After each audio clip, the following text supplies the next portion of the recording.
My next guest on Composer Talks with White Bear PR is multiple Emmy and Annie Award nominated composer Tony Morales. Welcome, Tony. Thank you for having me. Happy to be here. Happy to have you. Tony Morales is known for scoring feature films and television, such as Netflix original series Bloodline and the CBS procedural drama Scorpion. His latest project, the action thriller The Fugitive, is hailed as the new Quibi flagship series. Morales scored all seasons of Disney's Elena of Avalor, for which he received multiple Daytime Emmy nominations as well as an Annie Award nomination. Now, Tony, last year you had a documentary at Tribeca, worked on an animation and on an action thriller series. Do you enjoy working in different genres and not being pigeonholed? Oh, I absolutely do. Yeah. It's I feel really lucky and fortunate to get called for different types of jobs like that because unless you're able to do something in a genre, it's kind of can be challenging to convince the filmmakers and the people hiring that you could maybe do something else that you're not necessarily known for.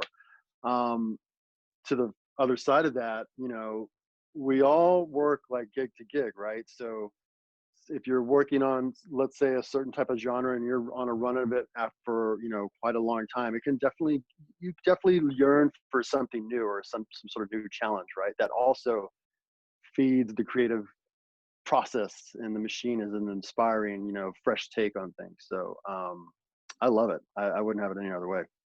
Nice. And what about being a composer is the most exciting thing to you? Um, you know, when I when I first got into, or when I first looked at doing this for a living and being a composer for film and TV and so forth, the one thing that seemed super exciting to me and that I really wanted to be involved with was recording music that you wrote with a live orchestra. So I guess to answer your question, it's the production side of this job where once we're in here, writing our thing and going through the process of that and creating all this music with the people you're collaborating with. Once you get to the phase where it's time to finalize it and see it through, if it's a job where you get to use musicians and so forth, I love that part of it. I love like the kind of the stage that it goes to after you just like envisioning all this, how it's going to sound, and if you get a chance to like try experimental things that you can't necessarily mock up in your studio, when you get to that recording phase of things, it's just an exciting time. It's like being in a band again. If you started out, as a musician, playing with other people and improvising, it's a really fun phase of things. That's always the funnest part. I still get butterflies this day, like walking into the recording or prepping the night before, just because you're so excited and so looking forward to that part of it. Yeah, I was at one of your recordings at the Eastwood Scoring Yes. Stage on Warner Brothers lot. It was really great. It's really fun to see you in action, and of course, yeah, working with those live musicians must be such a thrill because unless you're much of a instrumentalist yourself, you really need those guys to make your music sound incredible. So I can Yeah, imagine it's really really fun. it's so cool when all when you're if you it's just all the energy and all the things that the individual players bring to you know these notes and this feeling and this music that you're making for people, and they start playing it and you're in the room together and you can vibe with each other. It's like, I mean, I hate to sound silly, it's just magical, it's cool. Yeah, I love that part of it. Now, do you try to use the same musicians whenever you can? It must be feeling like it is an actual band, that the band is getting back together if you can. Yeah, I definitely have specific either soloists or groups that I will go back to, just because of you develop a shorthand after so long, right? And you kind of know how to speak to each other, and or maybe I want to try something this time that we didn't do last time, and so you just build like a relationship, that's a type of closeness, like a collaborator. Um, and obviously, whatever I'm working on dictates on who I'm going to use or who I'm going to be able to tap into, depending on what the score calls for, instrumental wise. So, but absolutely, I do love to work and have my relationships that I go to, because it's at the end of the day, I just know I can trust what, whatever I'm bringing or whatever they're going to bring to it, I can just trust that it's going to get to the place that we all want it to get to. And what is one of the greatest challenges you're facing as a composer at this time in particular? Well, probably the same as a lot of people in our situation now, right? I mean, in with the given times with COVID, there's a few things happening. There's the industry wide thing of things just kind of being at a standstill due to what's going on in the world, right? Um, so that's certainly a challenge because it affects your ability to look for jobs. It affects everyone's ability. We can't really do anything because we're on the post side of things until production picks back up. So it's a slowing down of that process. And for me personally, I just finished a run of a lot of Fortune where I was, really lucky to have a handful of projects that were, a few years of commitment.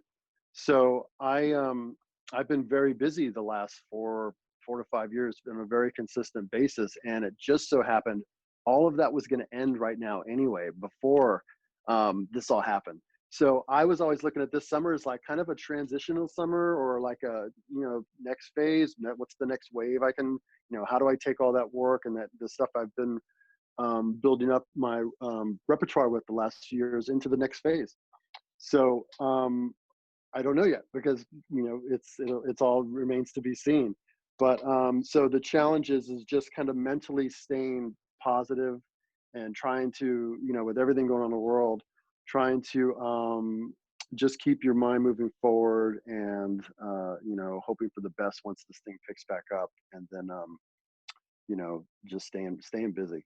And Yeah, honestly, like I said, this personal projects. I have a lot of friends who are, if they are slow right now, there's all those like, oh, now I have time to like, make an album, or now I have time to go practice my instrument more. Hey, I maybe, I've thought about it myself. I'm like, maybe I'll do some piano, whatever I can do to like just keep creative and moving forward and get through these kind of awkward and anxiety inducing times.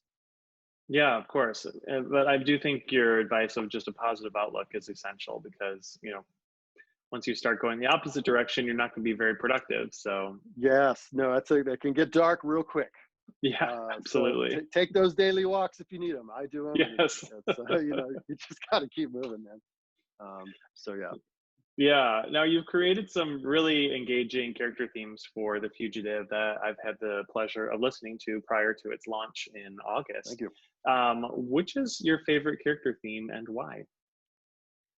That's a great question. I really like the Pity Patel character's thing because Hmm. as you've heard, it's different than what you would imagine hearing music in a show like Fugitive, which is an action thriller, right?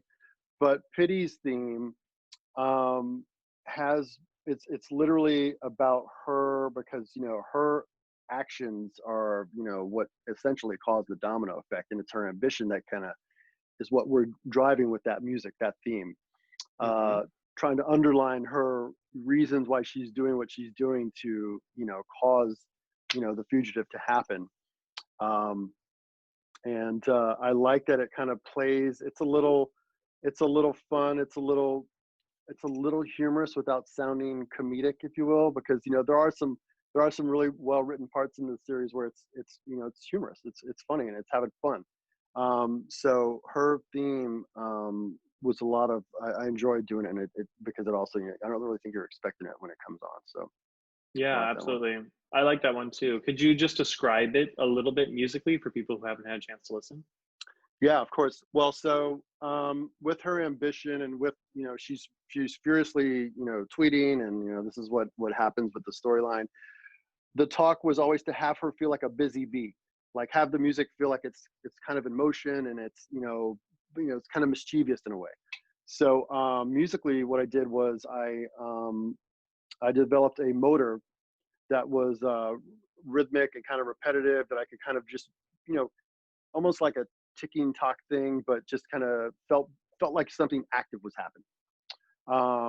And but again, just had it with a little bit of like wink to it and a little bit of a humor in it, so it didn't feel necessarily too weighty. tonally speaking, and Hmm. kept the lightness of what she's doing, because she's not, she's never intending to do things, that happen, but so you got to balance that line when you go there. Yeah, absolutely. Now, shifting gears to Elena of Avalor, I want to Mhm. know what is one of the most rewarding things about scoring for children's animation?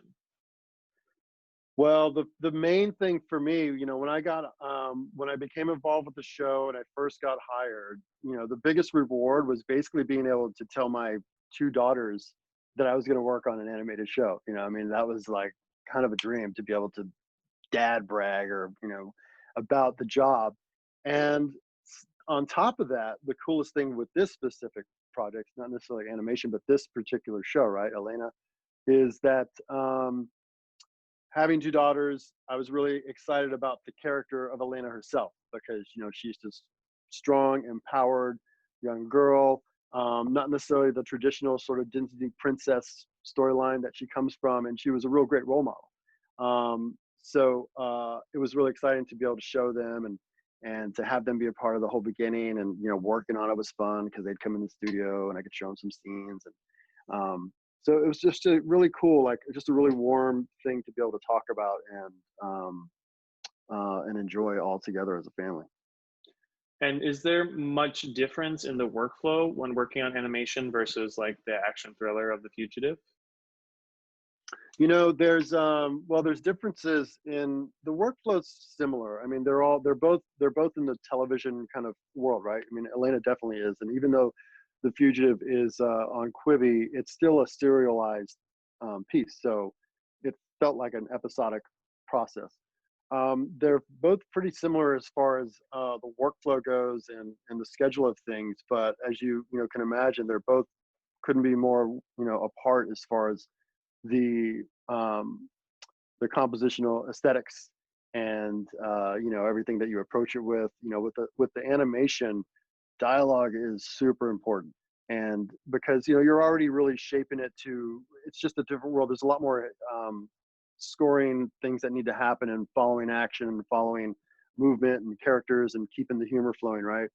But the dialogue, I learned a lot on that series about making sure you're pivoting musically when at key moments of the dialogue, because the music was constantly going. So just some aesthetic stuff that are different. And then, like, Hmm. with The Fugitive, it was just like a thrill ride from top to bottom. So it was about just keeping everything moving and not exhausting your viewer or audience with the score, but more just having them feel the energy and the pulse, continuously going. Yeah, absolutely. Now, you grew up in Southern California, but I know your family background is Mexican and French Canadian. So I'm just curious, what kind of influence does your heritage have on your scoring work? Well, yeah, I mean, I've got a really a full plate of family heritage with French Canadian and Mexican American. Um, you know, we would. So I grew up all over. I was born in Southern California. I lived in the Midwest for a bit. I've lived in Texas. I ended up in New Hampshire prior to going to college, which I then went to college in Boston and then relocated to LA. So having said all that, I've experienced a lot of the part of the country as far as living in, and soaking up what it has to offer. Musically speaking, we would a lot of musical adventures would happen when we would go see my family in Texas, in El Paso, Texas. My dad's side of the family. So the Mexican American side of the family. Usually we would pop back in to visit for weddings, birthdays, and stuff like that. And being Mexican American, always had mariachis at the parties, which are super fun. And definitely, as I was growing up, very aware of it, and it was like, oh, cool, mariachis here and all that, but um, didn't really actually get to be used, or I didn't really get to tap into what those memories were until working on Elena of Avalor, because the score having these moments of needing some Latin culture, musical styles to come and go. I definitely found myself going right to like mariachi style as far as the basis of things.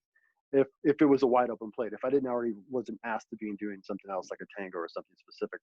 So, but it's been pretty cool because, to be honest with you, I didn't really know that those were there because we were, we'd visit. I never really lived there for very long, but I'm really proud of it and really proud to have had that there for me as an influence and as it came about here. It's pretty cool. Yeah, absolutely. And not many kids can say that they had mariachis at their birthday parties. So it's pretty fun to Yeah, have that kind of musical experience and being able to attribute it into your career. yeah. Now, my last question for you is, who is an inspiration to you? It could be a composer, a non-composer, anything. What's an inspiration to you? You know, well, so I mean, inspiration, and I'll just stick to music, I guess, because you can be inspired in many ways. You know, I tend to like really admire composers for whatever reason, my contemporaries and so forth, who are doing projects that I don't do, and maybe that's part of like the grass is greener kind of theory. I'm sure it is. Like I'm a huge fan of Dustin O'Halloran. And I love his work. I've noticed his work for several years now, and always check it out. I'm always into it, and I know I just don't work on those type of projects, or I haven't to date. But I know that anytime I hear it, it's always his scores and his music definitely inspires. It's the kind of thing where I'll hear it and inspires me to the point of like, oh yeah, okay, I want to go try something in that style, or from those same roots. Because in what we do in this business, and for me particularly, writing in television and all this, for as long as I have, you definitely look for ways to reset and keep moving, and feel like, all right, I want the challenge again, of writing today or for this new project. So keeping up with newer or contemporary composers for me personally is a great way to you know have that inspiration to always want to push and continue to grow, and be inspired to be better. That's great motivation, of course. Now, thank you so much for joining me on Composer Talks with White Bear PR. For those of you watching, please make sure to check out Tony Morales' music in The Fugitive and Elena of Avalor, plus many of his other incredible works. Bloodline, I highly recommend. And yeah, so thanks again, Tony. Yeah, Thanks for being here. thank you so much, Chandler. It's been my pleasure. Appreciate it.